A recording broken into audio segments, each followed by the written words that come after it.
Baik, terima kasih Bapak Ibu. Selamat siang. Assalamualaikum warahmatullahi wabarakatuh. Terima kasih atas waktu dan kesediaannya Bapak Ibu hadir di ruang Vikon bertemu dengan saya dalam sesi berbagi modul 1.4 budaya positif. Bapak Ibu, gimana kabarnya hari ini sehat semua? Baik. Sehat ya. Sudah makan sarapan pagi. Alhamdulillah. Bapak Ibu, salam dan bahagia dari saya. Semoga Bapak Ibu sehat selalu dan bahagia selalu menatap ke depan. Nah, Bapak Ibu, ini sebelum kita mulai ada sedikit bukan hanya olah rasa ya, tapi olahraga sedikit gitu kan. Bapak Ibu nanti bisa mengikuti video ini ya. Bapak Ibu posisi sedang duduk kan? Iya. Ya.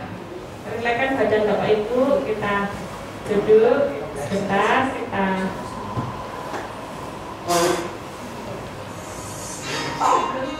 Take it down. It's up, up, take it down, take it down. Up, up, take it down, take it down. Up, up. Jangan lupa Bapak Ibu. In, out. Passing in our good. We're gonna keep the feet the same as you are. Push, pull it. Push, pull it. Right.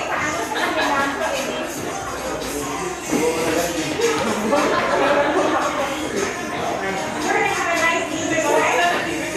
Snap it up. We're gonna get ready to cross our shoulders. It's gonna be nice and easy, right? Trust me. Here we go. It is cross, shoulders, swag, get it out. Cross, shoulders.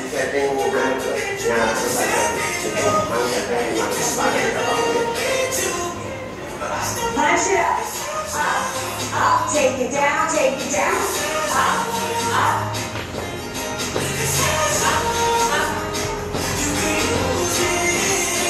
Start from the top. Out, in, out, in, change. Push, pull it. Heel sway. Feel it.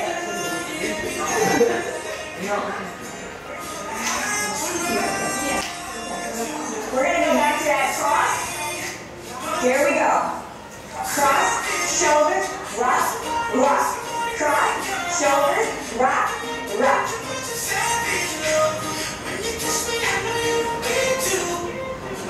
Punch it up.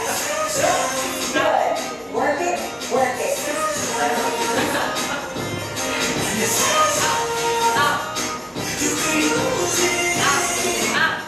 Knee lift.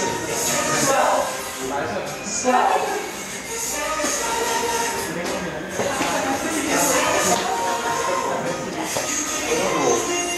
We're gonna cross.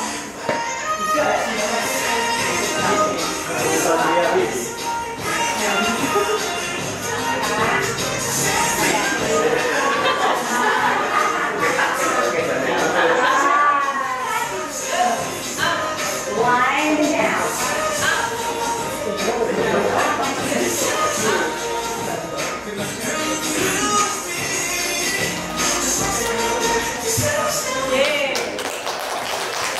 So excited to be out. Share this. Gimana Bapak Ibu? Sudah sedikit berkeringat? Senang hatinya? Senang. Tadi ada yang sedih. Apakah sudah bergembira? Sudah. Ternyata Bapak Ibu ketika kita belajar itu ada kebutuhan berupa kesenangan yang harus kita penuhi. Baik kita sebagai orang dewasa yang baru belajar maupun peserta didik yang sedang belajar. Kita orang dewasa saja juga butuh kesenangan. Jadi kalau dalam pembelajaran ada istilahnya kita harus memenuhi kebutuhan dasar manusia sejumlah 5 dasar kebutuhan manusia yang harus terpenuhi oleh peserta didik. Siapapun pesertanya, kita orang dewasa juga senang kalau pembelajarannya itu adalah menyenangkan. Gitu ya. Bapak Ibu, di depan saya ada gambar apa? Anak-anak akan mengepal. Bapak Ibu, samping kanan kirinya ada temannya? Coba Bapak Ibu salah satu mengepal. Bayangkan Bapak Ibu di sini ada uang Bapak Ibu sebesar 1 miliar.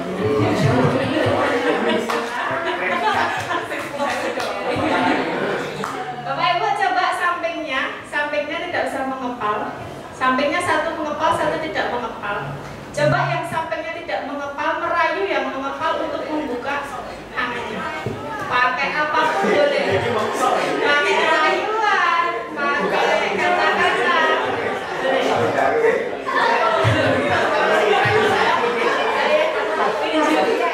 Pak, itu berarti sama Pak Bowo di belakang. Gak usah 1 miliar ya, 200.000 aja. 200.000 aja. Bapak Ibu, kira-kira ada yang berhasil membuka nggak? Berhasil. Oke, kalau yang berhasil kenapa tadi? Bisa diceritakan, dikomunikasikan aja.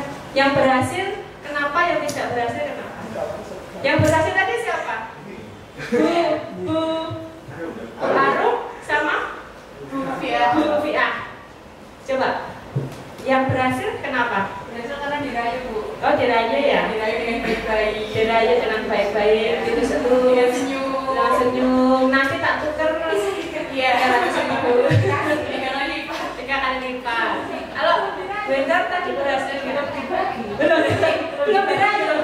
Belum dirayu. Rayuannya belum mau. Oh, belum. Belum Ini mau. masih program terus. Iya, tak kasihkan. Oke. Terus kalau yang mohon maaf, Pak siapa?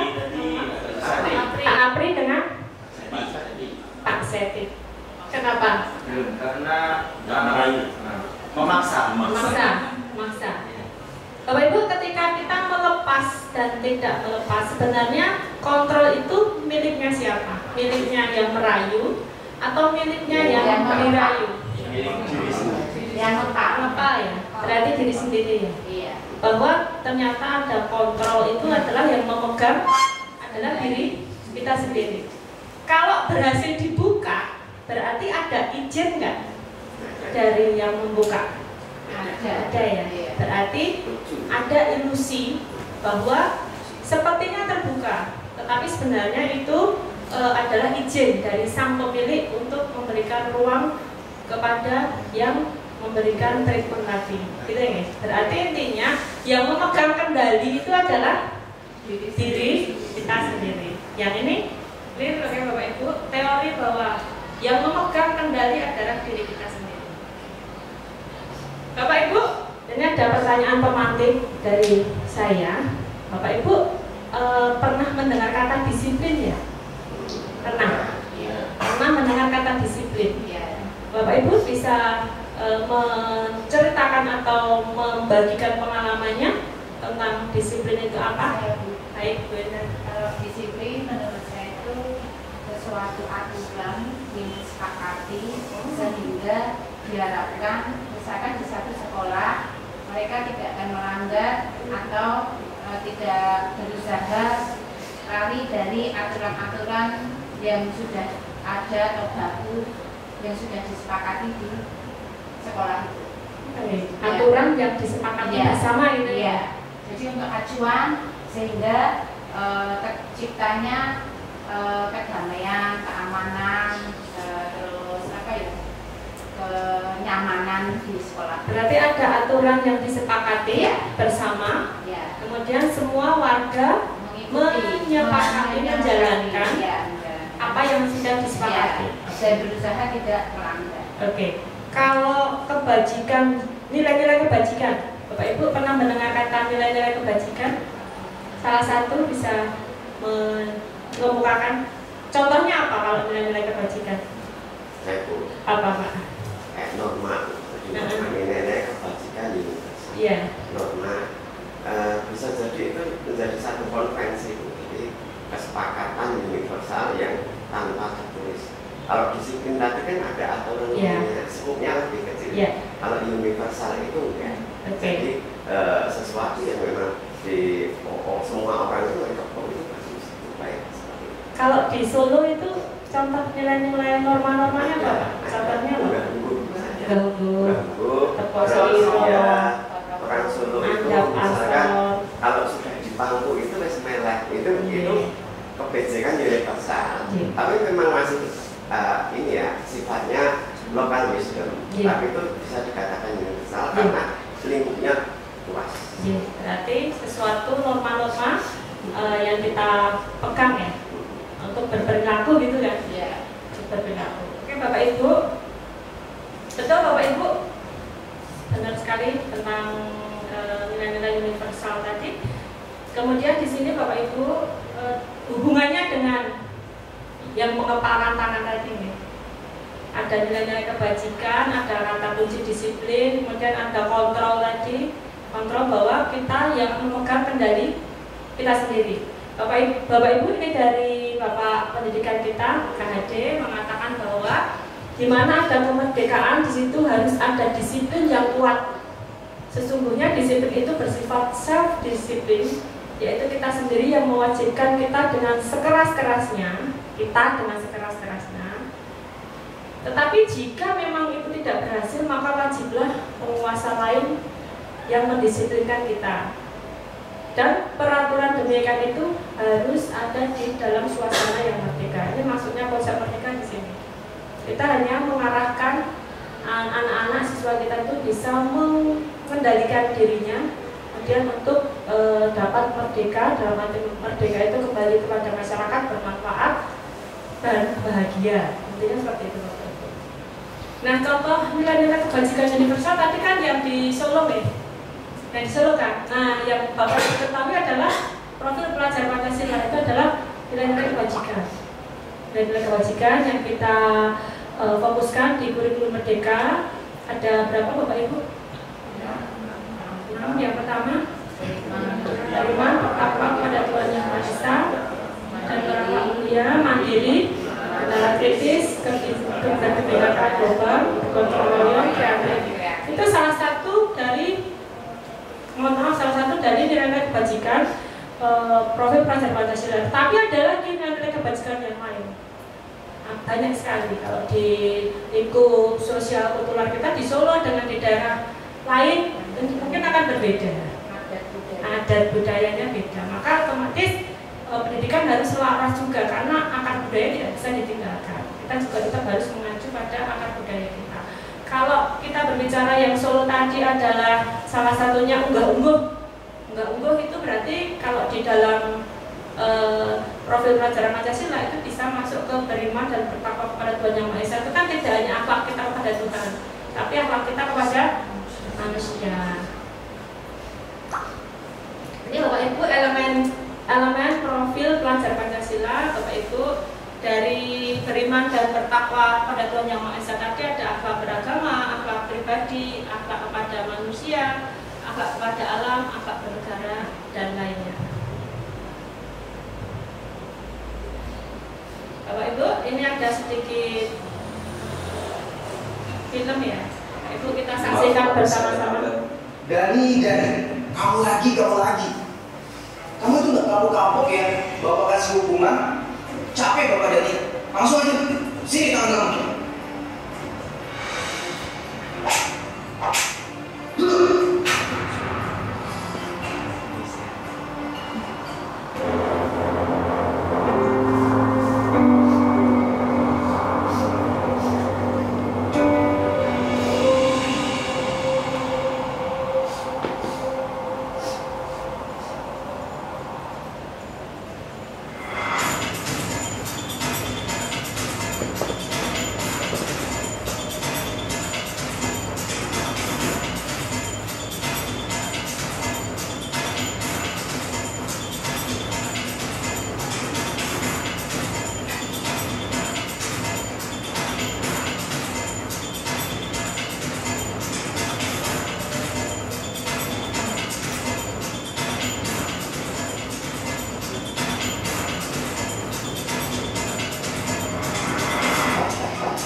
Dani, Kamu tahu nggak sekarang ini jam berapa? Jam 1 siang Pak. Dan kamu tahu kan jam Bapak itu mulai jam berapa? Jam setengah 1 siang Pak. Kamu itu kan kelas siang ya? Kok masih bisa datangnya terlambat? Maaf Pak, sebenarnya saya... Udah, sebagai hukumannya ulurkan kedua tangan kamu.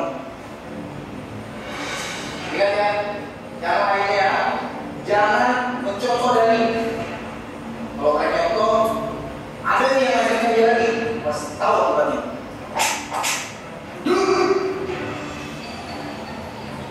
Oke, anak-anak sekalian, buka halaman 120. Silakan kalian baca dulu tuh bab 2. Bila ada yang ingin ditanyakan, langsung tanyakan kepada Bapak.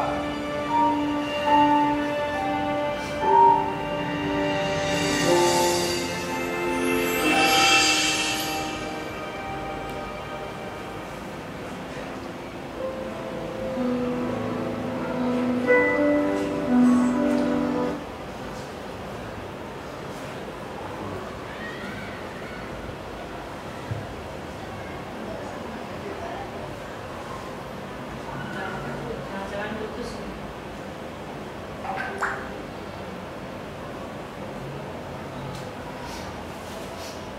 Fungsi dan nangis ya. Belum cerita nangis sih.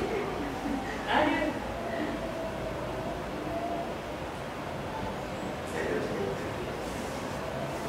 Sampai sini ya, siapa tahu.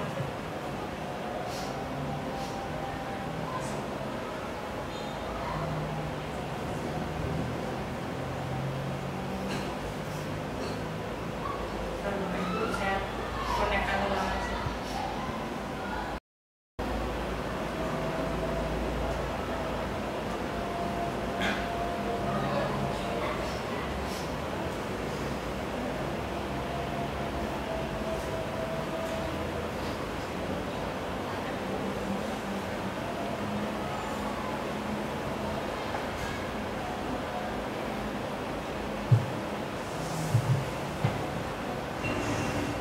Hukumannya ulurkan kedua tangan kamu.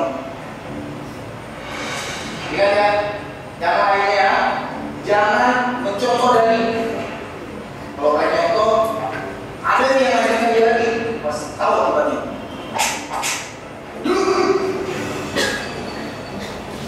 Oke, anak-anak sekalian, buka halaman 120. Silakan kalian baca dulu tuh bab 2. Bila ada yang ingin ditanyakan, langsung tanyakan kepada Bapak.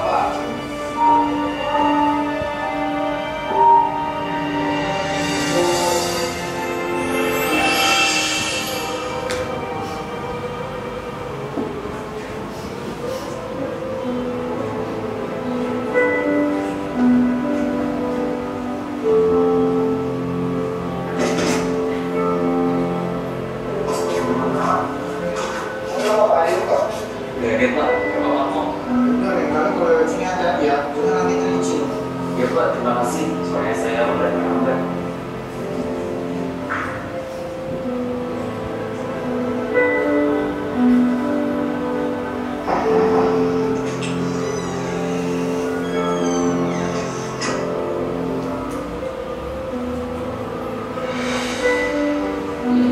Maaf Pak, saya terlambat. Dan lagi. Kenapa ya? Kamu ini kok gak bisa jadi anak disiplin seperti yang lainnya? Jadi teman-teman kamu nih yang lain bisa datang tepat waktu. Bahkan ya setengah jam sebelum jam Bapak mulai, mereka sudah datang. Maaf Pak, sebenarnya tadi... Udah, dan ini dia. Bapak gak mau dengar apapun alasan kamu. Kamu tahu kan? Harus apa? Sini, kedua tangan kamu. Dani, dengar ya, kalau kamu masih aja datang lambat, Bapak nggak akan segan-segan untuk selalu melakukan ini sama kamu setiap hari. Dan ini berlaku buat semuanya. Dengar ya?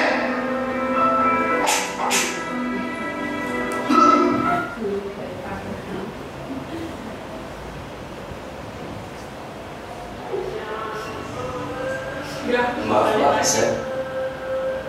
Oh, itu YouTube tuh? direct Pak. Oh, YouTube tuh ya?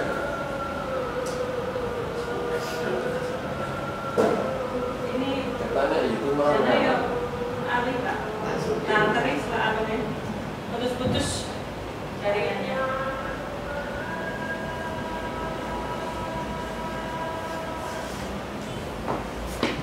Jadi separuh ya.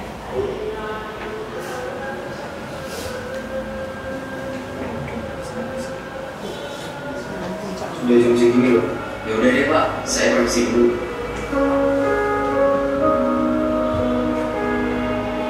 Ini walaupun agak putus-putus tapi masih bisa alurnya. Ya. Ntar ya, saya tentering aja kayak.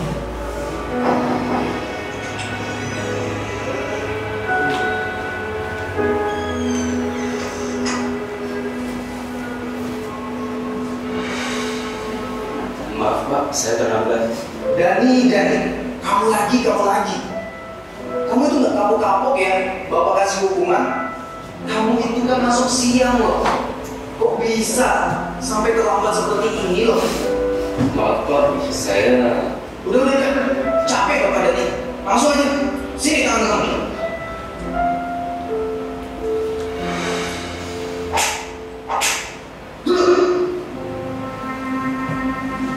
Ingat ya anak-anak, Bapak mau kalian semua tuh harus disiplin.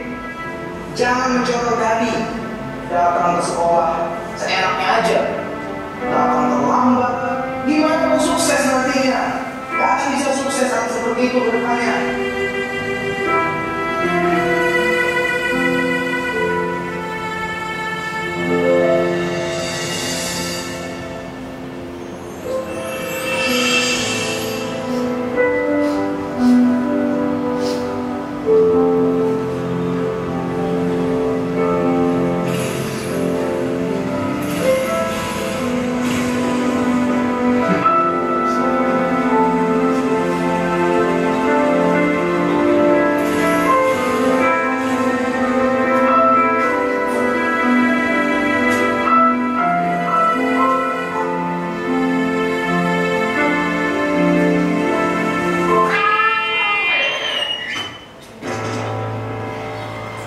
Stop dulu. Bapak bawa ke rumah sakit ya? Nggak perlu Pak, saya buru-buru. Mau kemana? Biar Bapak antarin. Mau pulang ke rumah Pak, sudah ditunggu kakak saya. Kalau saya terlambat pulang, kakak saya bisa terlambat sekolah. Pak, terlambat sekolah? Saya pulang dulu Pak, assalamualaikum. Ya udah, Bapak temanin kamu pulang ya. Ayo.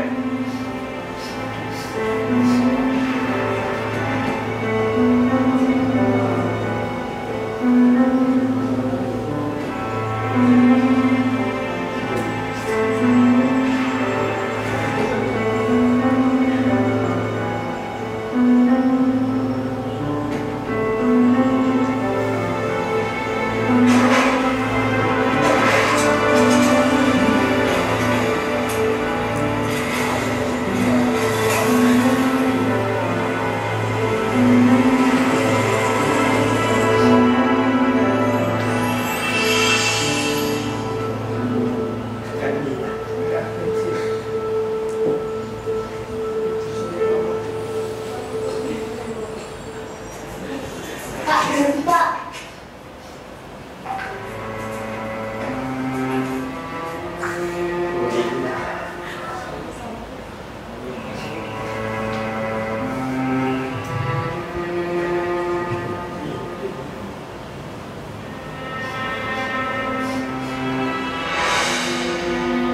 Maaf ya terlambat.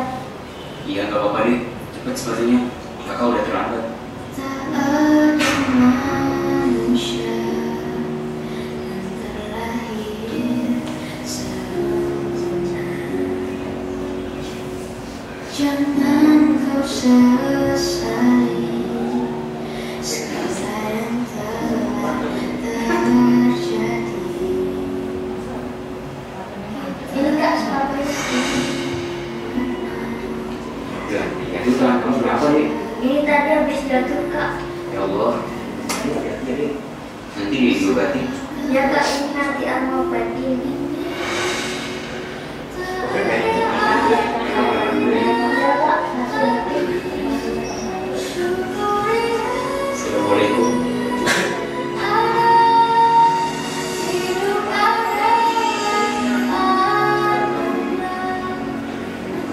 Ya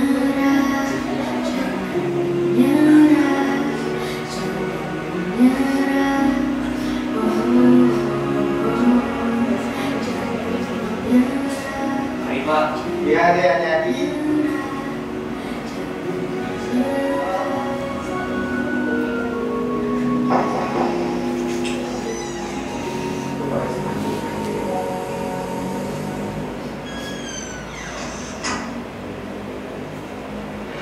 Maaf Pak, saya ada keadaan.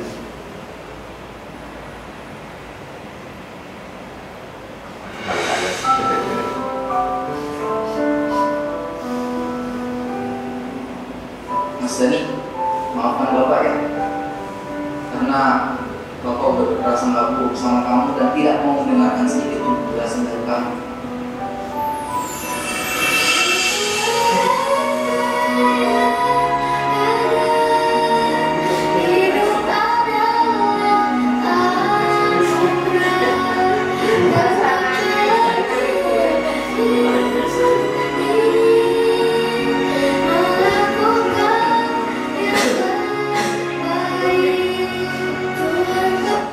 Gimana Bapak Ibu?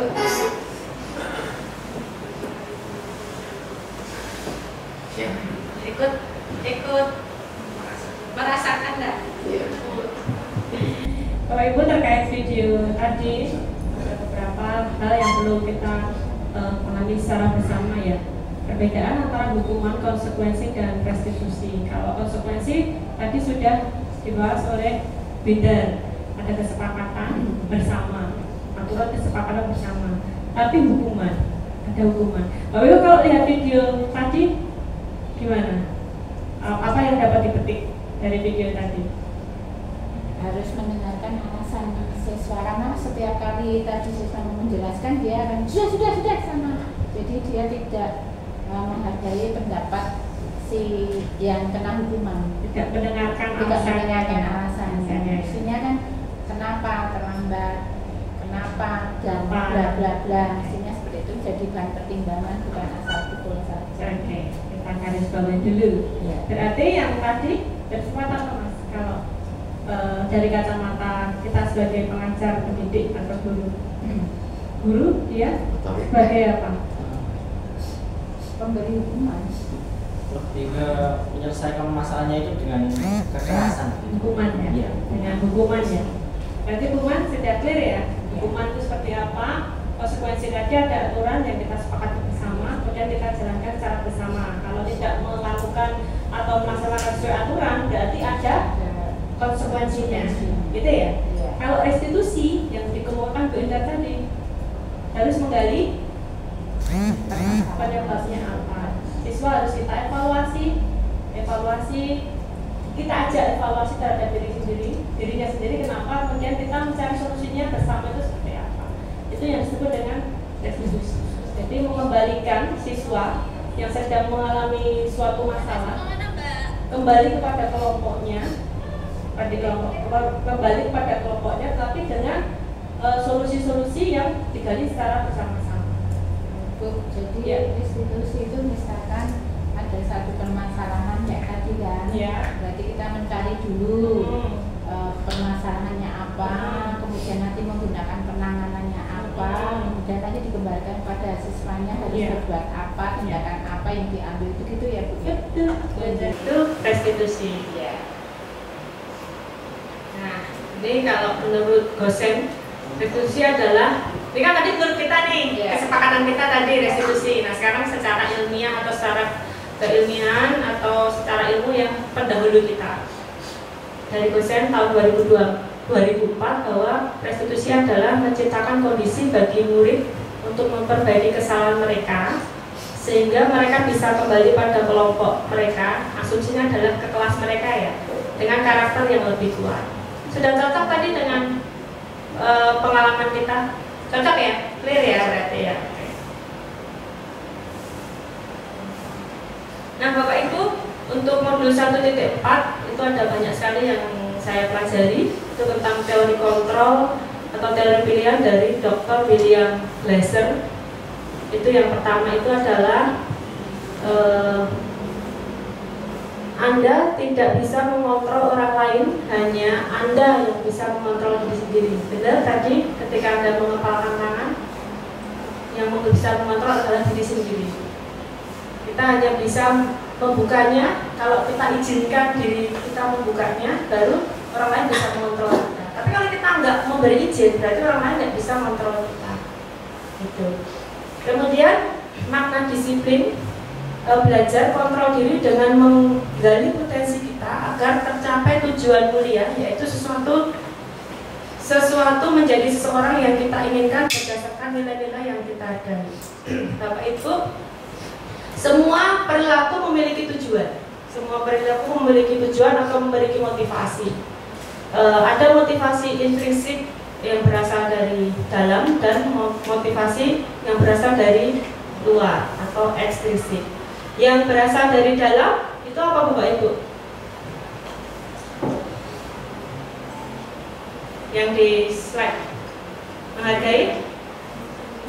menghargai diri sendiri. Kalau yang dari luar, menghindari hukuman. Menghindari hukuman tadi misalkan datang ke sekolah lebih pagi karena sering dihukum, daripada saya dihukum terus, mending saya lebih pagi. Gitu nih. Tetapi itu bisa ketika dia kembali kepada masyarakat, dia bisa melakukan hal yang sama karena dia tidak dari diri sendiri.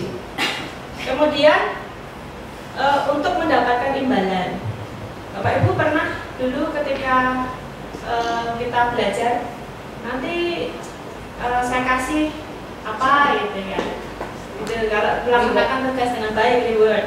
Nah, reward juga motivasi eksternal. Dia akan berlaku baik ketika dia diberi reward. Kalau enggak, dia bisa kembali lagi ke seperti semula gitu kan. Nah, makanya yang paling terbaik adalah yang motivasi yang ketiga, yaitu menghargai diri sendiri. Karena ada nilai-nilai kebajikan yang akan kita bawa. Karena apa? Kita adalah seorang yang belajar sepanjang hayat. Seperti saya, Bu Indra, dan Bapak Ibu semua di sini kan juga akan belajar sepanjang hayat ya. Maka nilai-nilai kebajikan itulah yang kita pegang dan kita laksanakan. Kemudian dalam nilai-nilai kebajikan itu muncul Bapak Ibu adalah keyakinan kelas. Keyakinan kelas adalah nilai-nilai kebajikan yang disepakati oleh kelompok tertentu. Kalau di dalam sekolah adalah peserta didik. Nilai-nilai kebajikan yang akan kita sepakati bersama oleh peserta didik. Kemudian Bapak Ibu, untuk yang slide berikutnya, di sini ada 5 posisi kontrol Bapak Ibu. 5 posisi kontrol, kita merefleksi diri kita sendiri, kita di posisi kontrol yang mana? Yang pertama, Bapak Ibu sebagai penghukum, Bapak Ibu guru yang sebagai penghukum, seperti yang tadi di video tadi. Kemudian pembuat rasa bersalah. Bapak Ibu, pembuat rasa bersalah itu di mana salah satunya? Dengan siswanya. Jadi salah sangka tadi tidak membenarkan, tidak tahu salahnya apa, hanya karena terlambat dipukul kan. Itu penghukum. Sekarang gini misalkan, yang membuat rasa bersalah. Misalkan gini Bapak Ibu, tadi hukuman sudah jelas ya. Ya. Nah, sekarang gini, misalkan ada salah satu siswa yang datang terlambat. Kemudian dia sering datang terlambat. Kemudian kita mengatakan, Mas atau Mbak atau ini, kamu nggak kasihan kok sama Bu Guru. Kalau kamu seperti ini terus, nanti Bu Guru mendapatkan teguran juga dari kepala sekolah. Nah, itu otomatis siswanya merasa bersalah nggak? Iya. Merasa bersalah nggak? Merasa bersalah. Nah, itu kita posisi guru sebagai pembuat rasa bersalah. Itu sebenarnya dari kata-kata, ya seperti itu. Kemudian kalau teman, Bapak Ibu pernah guru yang menjadi teman? Pernah? Bahasanya ya seperti teman, ya nggak? Biasa seperti teman. Kalau teman tuh, kalau temannya melakukan kesalahan cenderung menutupi nggak? Kalau teman, ya sudah nanti Bu. Ya kadang iya. Nanti ibu bantu dah, kamu masuk dulu aja. Nanti surat izinnya Bu Guru buatkan, Bu Guru izinkan ke piket gitu. Nah itu teman. Kemudian pemantau itu Bapak Ibu memantau, kemudian pasti tindakan itu ada konsekuensinya. Nah sekarang ya manajer Bapak Ibu, yang manajer itu yang terakhir Yang kita harapkan adalah paradigma kita yang dari hukuman tadi kita berakhir kita posisi kontrol guru sebagai manajer. Bapak Ibu, kuncinya manajer adalah yang tadi restitusi tadi. Ya, restitusi tadi kembalinya. Kemudian Bapak Ibu, nanti ada segitiga restitusi. Dari yang pertama menstabilkan identitas, kemudian validasi tindakan yang salah, kemudian menanyakan keyakinan. Kemudian yang sebelah kanan ada 5 kebutuhan dasar manusia. 5 kebutuhan dasar manusia. Yang pertama apa Bapak Ibu? Bertahan hidup. Yang kedua, penguasaan, kasih sayang, kesenangan, kebebasan. Bapak Ibu, kalau yang sepatu tadi itu kebutuhan apa yang tidak terpenuhi oleh siswanya? Lebih kemana? Bertahan hidup. Bertahan hidup itu kebutuhan dasar ya, kebutuhan dasar manusia yang harus kita penuhi. Yang tadi sepatu tadi adalah kebutuhan dasar yang pertama yang tidak terpenuhi. Kalau kesenangan dan kebebasan itu adalah kita fokusnya. Kalau di sekolah, pembelajaran kita itu ada di kebebasan dan kesenangan. Kalau di tingkat kita ya, SMK ya. Lain kalau di TK, SD, SMP gitu kan. Mungkin ada kebutuhan dasar yang lain. Tetapi juga kita karena latar belakang keluarga kita kan juga nggak tahu. Bisa jadi yang paling atas itu tidak terpenuhi juga bisa. Kalau yang kebebasan dan kesenangan Bapak Ibu, kita seorang guru wajib memenuhi kebutuhan itu. Kalau menyenangkan, berarti desain kita atau rancangan pembelajaran kita harus menyenangkan. Kalau kebebasan itu adalah siswa diberi pilihan. Siswa diberi pilihan. Jadi tidak guru yang memberikan satu saja, tapi siswa diberikan pilihan. Pilihan-pilihan itu kalau yang sekarang adalah pembelajaran diferensiasi. Karena di situ ada kebutuhan murid yang kita penuhi. Misalkan gini, pilihan yang mendasar itu misalkan gaya belajar itu yang pertama ya, diferensiasi yang pertama ya, gaya belajar gitu kan. Gaya belajar itu apakah di peserta didik itu tipe gaya belajarnya berbeda-beda enggak?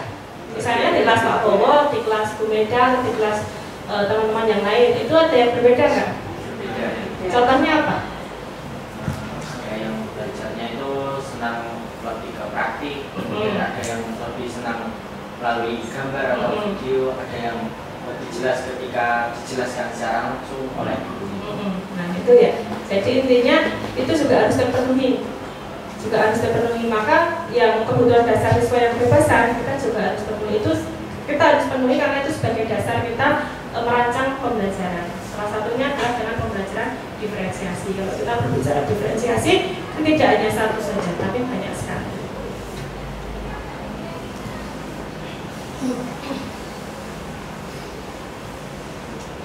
Bapak Ibu, kita ke yang main tadi adalah yang restitusi tadi ya. Ada keyakinan kelas Bapak Ibu, yang motivasi dari diri tadi, keyakinan kelas. Kalau keyakinan kelas dengan aturan kelas itu beda nggak Bapak Ibu? Aturan?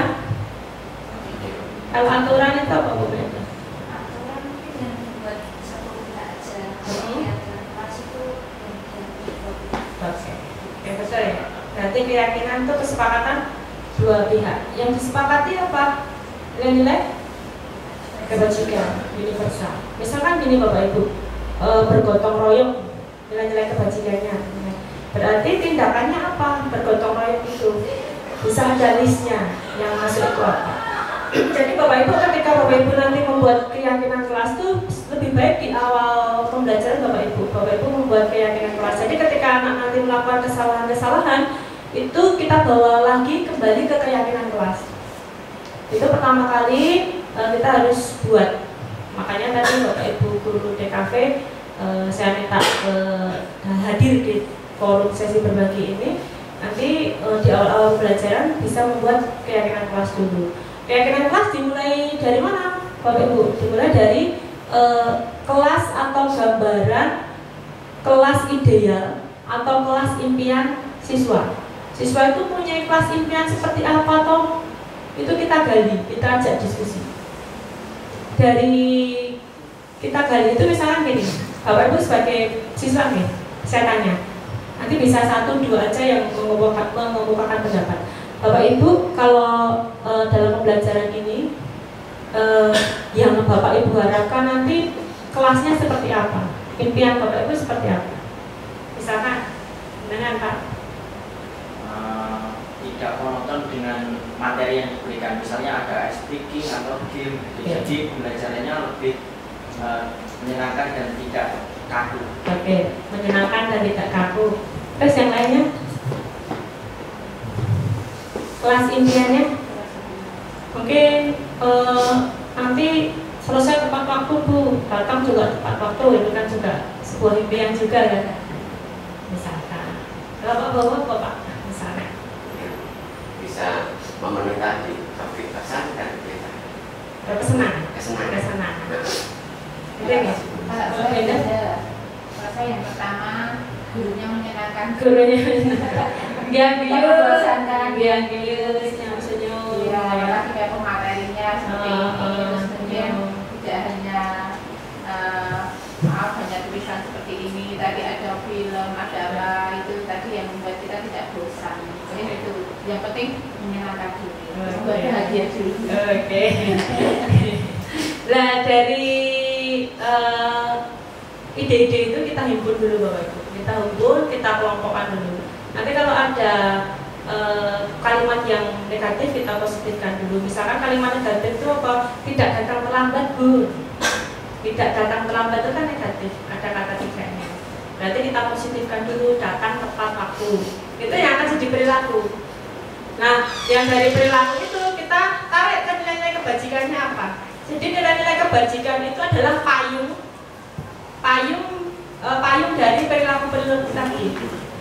Misalkan kalau menyenangkan itu berarti nilai kebajikannya mau? Menyenangkan. Toleransi bisa, menghargai, menghormati bisa. Itu ya.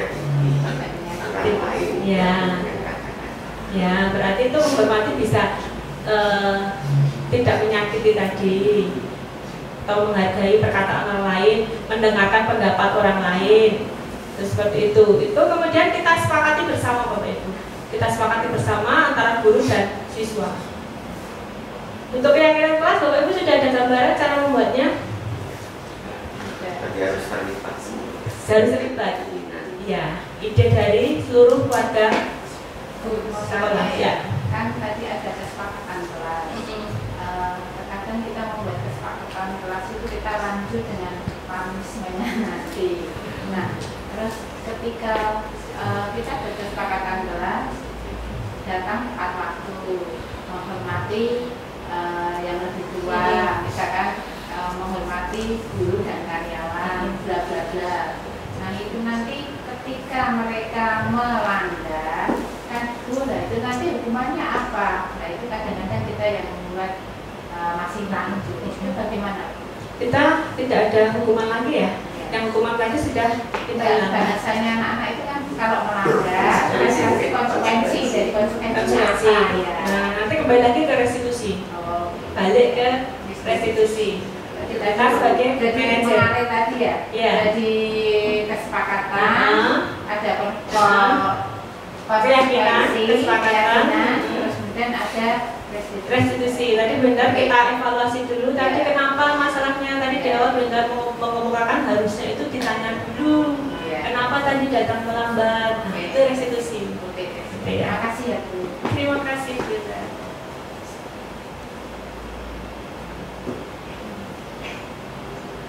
Nah Bapak Ibu, ini segitiga restitusi. Segitiga restitusi ini dari akhir sesi berbagi kita restitusi. Tadi menjawab pertanyaan yang benda tadi. Pas kan? Pas, ini nggak disetting loh ya, ini mengalah aja. Nggak disetting. Tanya beneran. Kembali lagi ke sini Bapak Ibu. Ini segitiga restitusi. Ini kan sesuai dengan BK ya, makanya pas ini. Betul. Ada 3 tahap Bapak Ibu. Kita simak dulu videonya. Salam dan bahagia Ibu dan Bapak Guru hebat. Pada video kali ini kita akan membahas tentang salah satu program disiplin positif yang diterapkan di lingkungan sekolah yang dikenal dengan nama restitusi.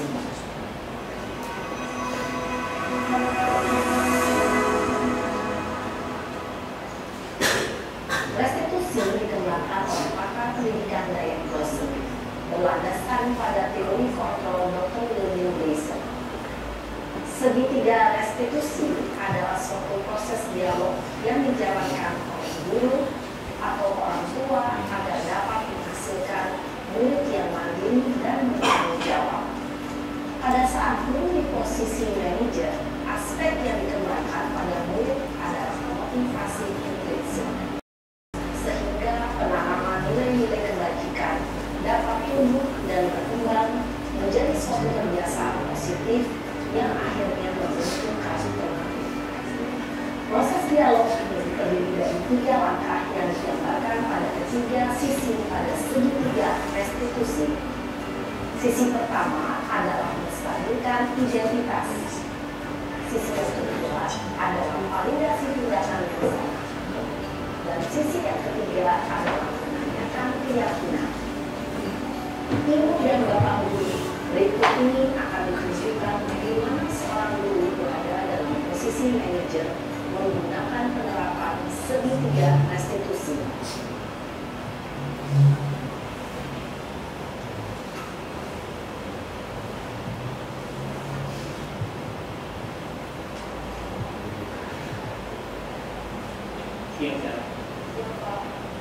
Sudah lama sudah besar. Kenapa hari ini ada di sini? Kesel Pak, kesel banget. Masa aku dikatain tukang fitnah Pak? Ya aku marah lah. Aku balik katain mereka di depan kelas. Kesel banget. Oh begitu. Ya pasti kamu marah dan kesal. Bapak juga akan marah apabila ada yang menuduh Bapak seperti itu. Kemudian pada saat itu kamu mau melakukan apa? Ya saya langsung ngatain mereka lah Pak. Kesel banget. Saya bentak-bentak dia depan teman-teman lain. Oh begitu. Pasti kamu melakukan seperti itu karena suatu alasan tertentu kan? Iyalah, masa saya diam saja Pak? Ya saya bela diri lah. Masa saya dituduh tukang fitnah? Ya wajar lah. Mempertahankan agama itu sesuatu yang penting buat kamu. Untung kamu tidak bertindak lebih gagal lagi. Hanya membentak-bentak. Iya Pak. Untung saya masih bersabar dan hanya membentak saja. Sudah gemes padahal. Saya pasti bela diri lah. Ya pasti ya. Tapi kamu memilih untuk tetap bertahan dan bersabar. Kamu memilih untuk tidak berbuat lebih parah lagi. Nah, sekarang coba kita lihat lagi tindakan kamu yang mentak-mentak Eka di kelas. Tindakan kamu itu kira-kira sesuai dengan keyakinan kelas atau prinsip kamu tidak? Enggak lah Pak. Capek Pak jadi perkara. Jadi keyakinan atau prinsip mana yang sesuai dengan keinginan kamu? Ya, saya sebenarnya sangat menghargai orang lain. Mungkin saat itu saya menjadi emosi, jadi tidak menyimpan sikap itu. Kamu meyakini tidak? Menghargai orang lain itu penting buat kamu? Yakin lah Pak. Iya, setuju. Kita harus saling menghargai. Namun ada juga keyakinan yang kita sepakati yang perlu kita jalankan apabila kita sedang marah, bukan? Ya, saya bisa lebih proaktif, melainkan diri sendiri. Saya bisa jadi lebih sabar, untuk hidup, berakhir, mau apa saja. Kira-kira kamu bersedia memperbaiki masalah ini tidak? Sedia Pak. Kalau kamu memperbaiki masalah ini, kamu akan menjadi orang seperti apa? Saya akan menjadi orang yang bertanggung jawab kali ya Pak. Dan senantiasa proaktif. Iya. Menurut kamu, bagaimana rasanya menjadi orang seperti itu? Ya nyaman lah, bangga bisa bersabar dan percaya diri. Baiklah kalau begitu. Yuk kita pikirkan bagaimana memperbaiki masalah ini.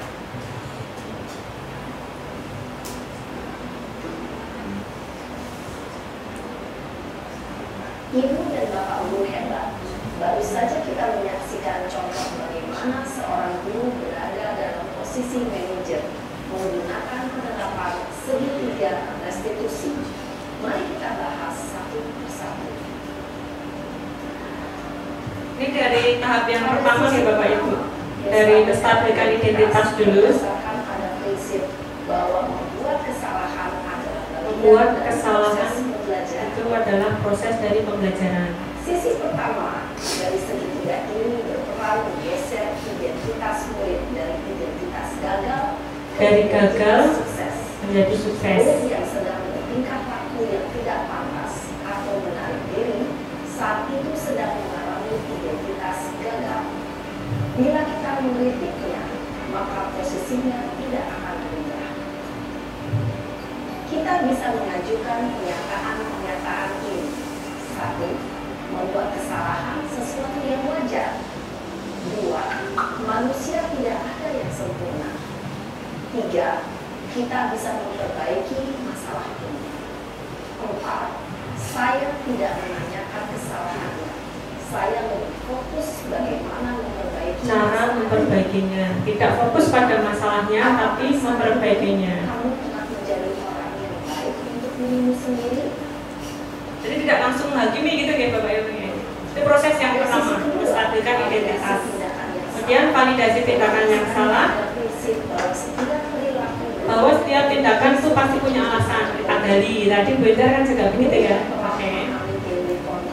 Akan bergeser dari pemikiran stimulus respon menjadi proaktif dan mencoba untuk mengenali tujuan dari perilaku murid, mengenali dan mengakui kebutuhan murid ini dapat memperbaiki hubungan dengan murid tersebut. Pernyataan atau pertanyaan bisa disampaikan dengan nada suara tidak menghakimi atau memojokkan, sehingga dapat mengembalikan murid pada posisi positif. 1. Kamu bisa saja bertindak lebih gegabah lagi dari ini. 2. Kamu bukan melakukannya tanpa suatu alasan tertentu. 3. Kamu melakukannya karena mempertahankan sesuatu yang penting bagimu. 4. Mungkin kamu bisa mempelajari suatu perilaku baru yang lebih efektif. Persediakan kamu mempelajarinya. Selanjutnya, kita akan simak sisi terakhir, yaitu menanyakan keyakinan. Teori kontrol menyatakan bahwa pada dasarnya Kita kembali ke keyakinan yang kita sepakati tadi ya Bapak Ibu. Pada saat perilaku yang salah telah divalidasi dan identitas sukses telah stabil, maka murid telah siap mengaitkan keyakinan-keyakinannya dengan tindakannya yang salah dan pemikirannya telah bergeser ingin menjadi orang yang dituju. Pertanyaan-pertanyaan ini dapat mengaitkan keyakinan-keyakinan yang kamu murid. 1. Sebagai keluarga atau kelas, apa yang kita yakini? 2. Nilai-nilai apa yang telah kita sepakati? 3.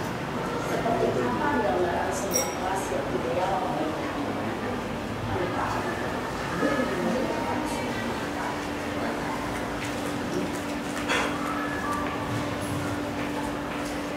Dalam menerapkan segitiga restitusi. Dan itu tiga tahap segitiga restitusi tadi Bapak Ibu. Yang pertama apa tadi Bapak Ibu? Menstabilkan identitas. 2. Validasi tindakan yang salah.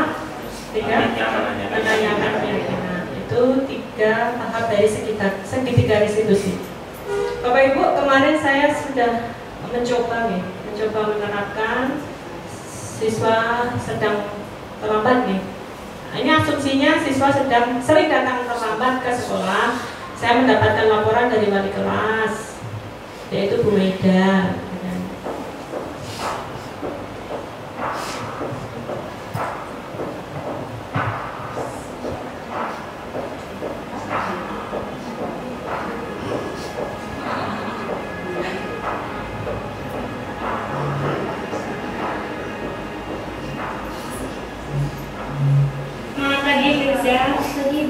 Gimana kabarnya? Baik.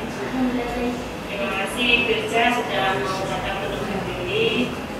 Firza, Billy mendapatkan laporan dari wali kelas kamu, Bu Mega, bahwa kamu akhir-akhir ini sering datang terlambat. Coba Firza jelaskan atau ceritakan. Maaf Billy, karena akhir-akhir ini saya sering datang terlambat. Sebenarnya saya tidak bermaksud untuk datang terlambat. Firza, membuat kesalahan itu sesuatu yang wajar.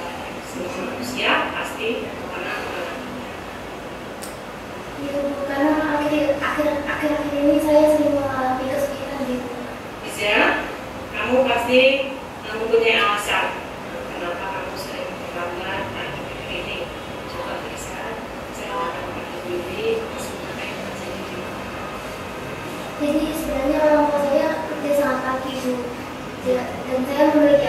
sehingga saya harus mengurus adik saya dulu sebelum berangkat sekolah. Maka itu saya jadi terlambat sekolah. Wah, Firza itu pasti kamu mengalami kesulitan jadi apresiasi. Ada Firza melakukan tanggung jawab yang baik di rumah. Tapi Firza harus mengingat kesepakatan kita di sekolah. Firza masih ingat apa kesepakatan kita di sekolah? Masih mau datang ke sekolah. Baik, Firza untuk mengatasi hal tersebut, kira-kira Firza bisa melakukan apa untuk bisa datang ke sekolah?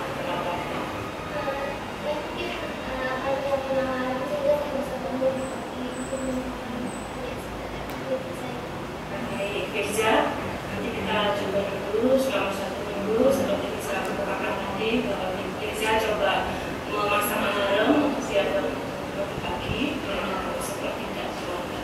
Nah, coba dulu dan beri pada dulu apakah kamu akan datang ke Terima kasih atas perhatiannya. sama-sama, terima kasih.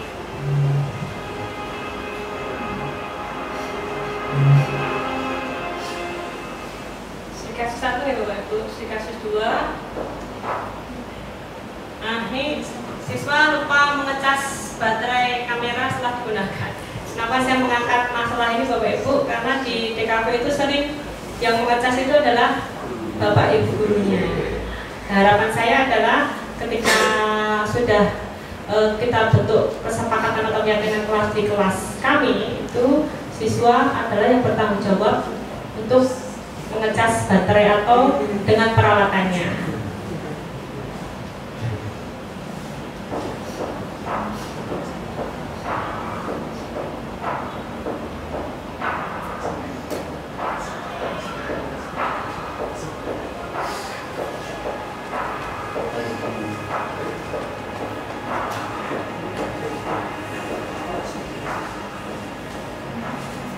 Selamat pagi Firza.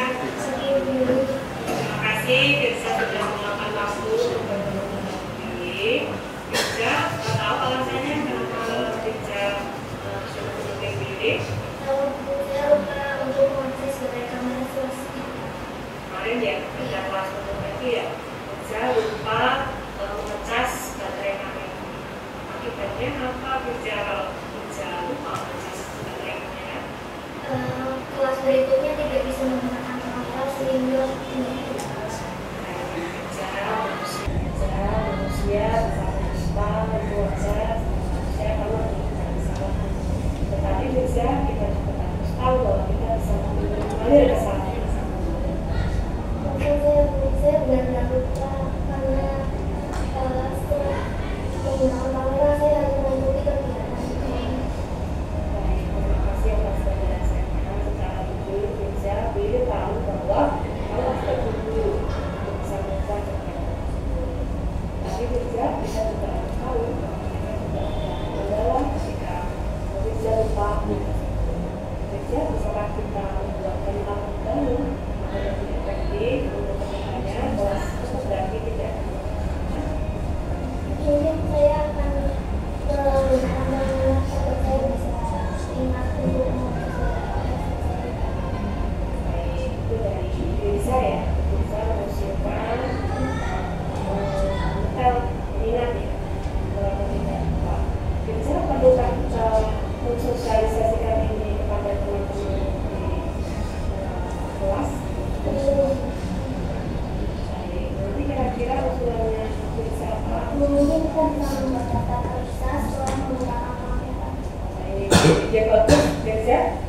Firza terkait hal tersebut, Firza ada impian nggak tentang kelas untuk nanti yang ideal seperti apa? Alat-alat yang digunakan itu sudah siap sehingga tidak ada kendala untuk kelas dan mungkin kameranya juga sudah diisi baterai sehingga kelas bisa berjalan. Baik, Firza, kita lakukan sesuai dengan hal yang kita diskusikan ini. Kita akan melihat depan apakah ada kendala. Jadi berharap kelas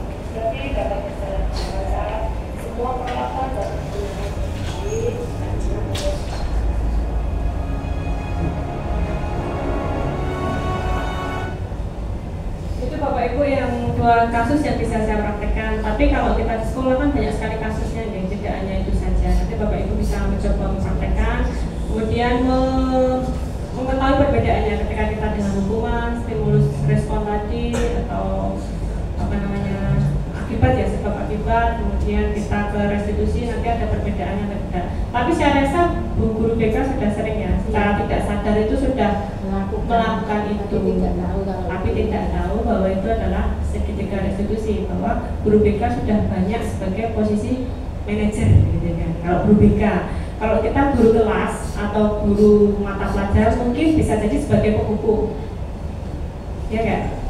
Pernah kalau Billy sebagai pengajar selama 13 tahun, 14 tahun ini pernah juga sebagai penghukum gitu. Nah, tapi kalau dulu kan tidak perlu kita sesali karena kan belum tahu ilmunya gitu kan, ya kan? Belum tahu ilmunya kenapa disesali gitu kan? Kemudian yang lainnya juga pernah, membuat rasa bersalah juga pernah gitu kan. Bapak Ibu, itu akhir dari sharing saya terkait dengan budaya positif. Tadi dari yang pertama tadi adalah teori kontrol ya, sampai kemudian segitiga restitusi. Bapak Ibu, sebelum ditutup saya minta 1-2 guru untuk merefleksikan diskusi hari ini.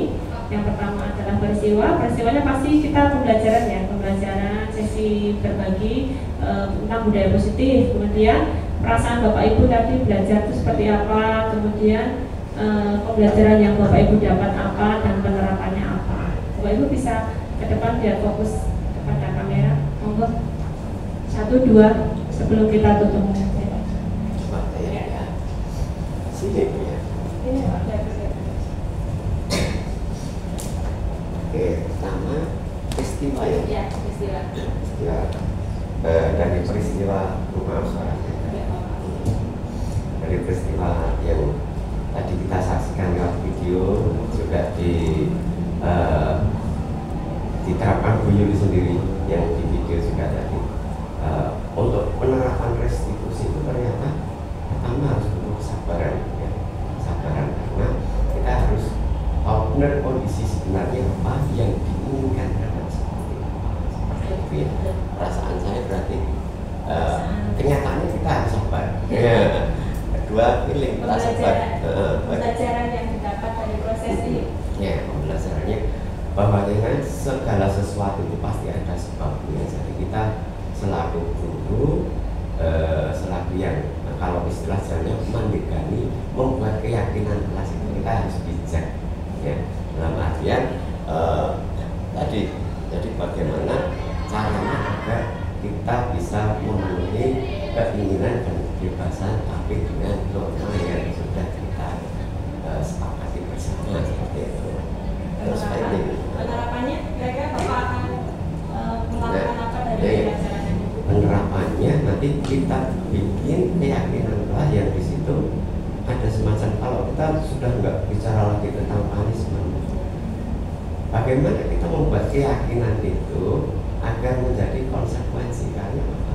Karena gini, ada kasus misalkan di tempat saya mengajar ya, kan ada aturan yang sudah ditetapkan, terus ada yang tim disiplin apa itu namanya STP 2K misalnya. STP 2K itu dia itu paling rajin misalkan melihat siswanya yang seragamnya tidak lengkap dan lain sebagainya, rambutnya gondrong. Nah, suatu saat saya sendiri mengingatkan tentang seragam. Nah, ada anak yang itu kan tugas dari STP 2K. Nah itu yang saya sebenarnya agak rancu. Kita nggak ada punishment, tapi anak itu nggak takut karena ini yang harus ini. Nah, bagaimana membuat keyakinan itu biar menjadi paham kalau konsekuensinya ini tanpa ada rasa takut tapi kesadaran. Nah itu yang perlu ditanamkan pengganti punishment ya. Kalau punishment saya yakin mereka taat, tapi ya itu punishment sudah nggak ada lagi. Nah itu. Terus yang ke depan. Penerapan ke depan. Nah, ya tadi. Ya itu ini ya. tadi ya.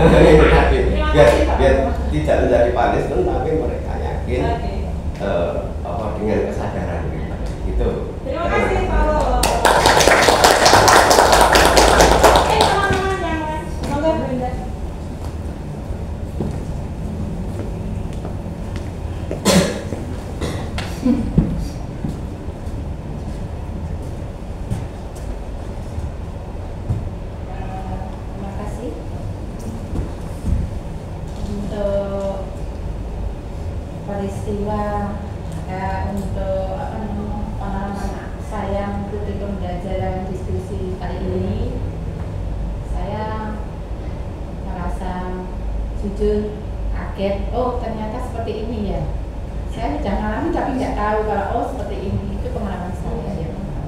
Terus kemudian bagaimana perasaan saya selama pembelajaran langsung, saya antara sepaneng berpikir senang karena ada bahagianya juga, ada senang-senang ya gitu.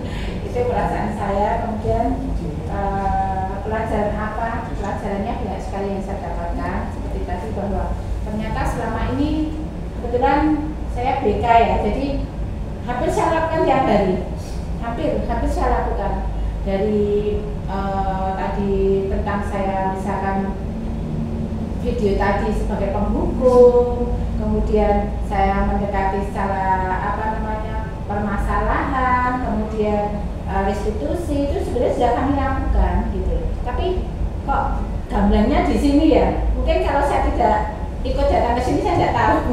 Mungkin hanya oh segitiga restitusi, hanya sekedar itu aja setelah merdeka ini. Tapi setelah saya masuk di sini dikasih penjelasan banyak Yuli, saya menjadi lebih paham banyak sekali yang saya dapatkan ilmunya. Terima kasih Bu Yuli. Terus kemudian yang terakhir apa yang saya lakukan kedepannya saya yang pertama koreksi diri. Saya evaluasi pada diri saya sendiri bahwa dengan pembelajaran yang diberikan diskusi tadi dari Ibu Yuli, yang pertama jangan sampai saya melakukan hal yang fatal sehingga membuat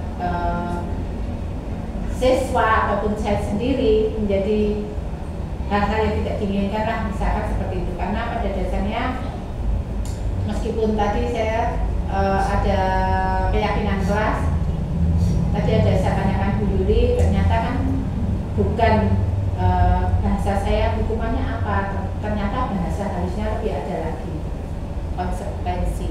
Nah kayak gitu tadi. Nah itu yang pertama saya koreksi diri saya sendiri, saya akan menjadi lebih baik lagi, dan kedepannya hal yang disampaikan Bu nanti bermanfaat buat saya, juga bermanfaat buat anak-anak dengan kondisi saya, dengan oh seperti ini pembelajarannya harus menyenangkan seperti ini, dan akan saya sampaikan kepada anak-anak, dan ini menjadi acuan bagi saya untuk melangkah mendidik atau memberikan pembelajaran, memberikan punishment, bukan punishment, memberikan kesepakatan kelas itu bagaimana sehingga anak menjadi menyenangkan, anak menjadi lebih terbuka, saya menjadi tahu tekniknya. Mungkin ada teknik-teknik BK, tapi lebih harusnya ini tadi oh sabar, tadi Pak Bo juga menyampaikan oh sebenarnya bahasanya kan mendalami anak saja, kita ngikuti anak, ternyata kita itu harus ngikuti apa anak itu tadi, bukan ya kok kamu terlambat, bilang kenapa